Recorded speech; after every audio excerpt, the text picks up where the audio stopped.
Niddah Daf nun tes. We learned in the Mishnah that if a woman finds a kesem, a stain the size of a gris, she's tar. We have a machlokes if it's including a gris or it has to be a little bit less than a gris. Is it advad bichlal or ad v'loyad bichlal? What if a woman finds more than a gris? But what happens if you find a louse right there by that little bit more than a gris, crushed? We say that crushed louse gets rid of whatever is more than a gris. Now you're left with a gris, and a gris we could associate it and attribute it to another louse. Machlokes. Reb Chanina says, no, we don't do that. To say that two legs came to the same spot, that's a little bit far-fetched. Rianai says, we could assume that there's another louse there because one louse gets rid of the little bit more than a gris, and now the gris that we're left with, that will attribute to another louse. If a woman was Isaac B'dam, she had in her hand, let's say, a gris of bird blood or makeup, and then she found a kesem that was a gris va'oid, more than a gris. Now in her hand she only had a gris. Do we say that the blood that she finds is associated with what she was dealing with, and a little bit more we could associate it and attribute it to a louse? Or to say two different associations and attribute it to two different things, we don't do. So Rabbi Yirmiyah says this would be a suffix to me, even according to Rabbi Chanina and according to Rabbi Yanai.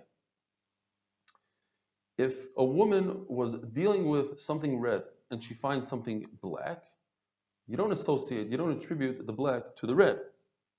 However, if she wasn't dealing with it, she just found red on her clothing, we could attribute the black to that red. In other words, for the same reason she got red on her clothing, in other words, she walked by some butcher shop, for the same reason she found the black.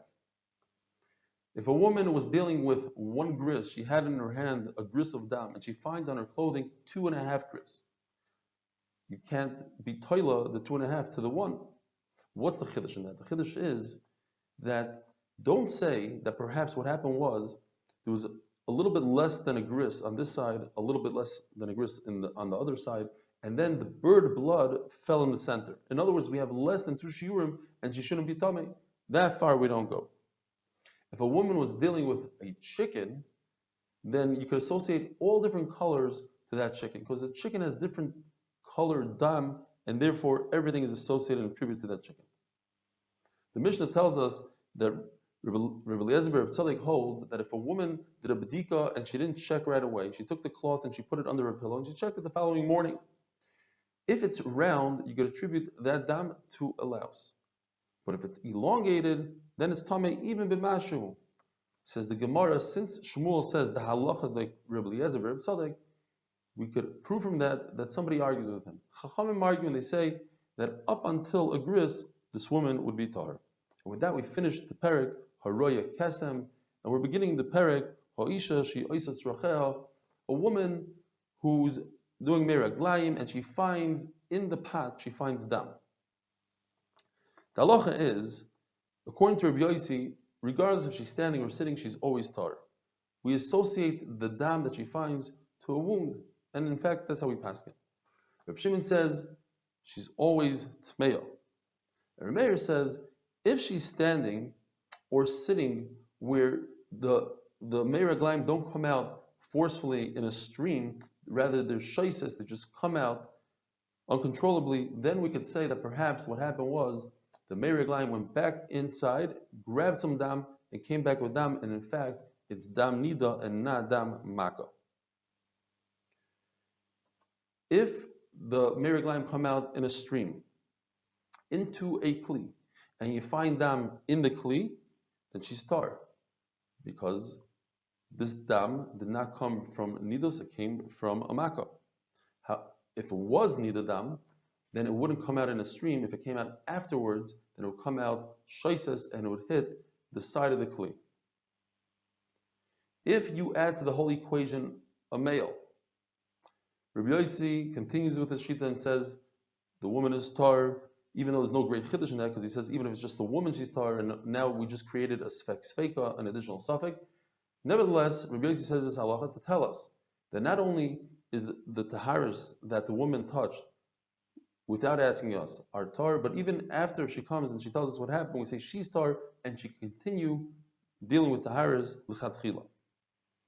Reb Shimon says she's tamei because even though we have a sfek here, we have a man, since there's a chazaka that all dam or dam comes from a woman, we disregard the man completely, and now we're back to square one.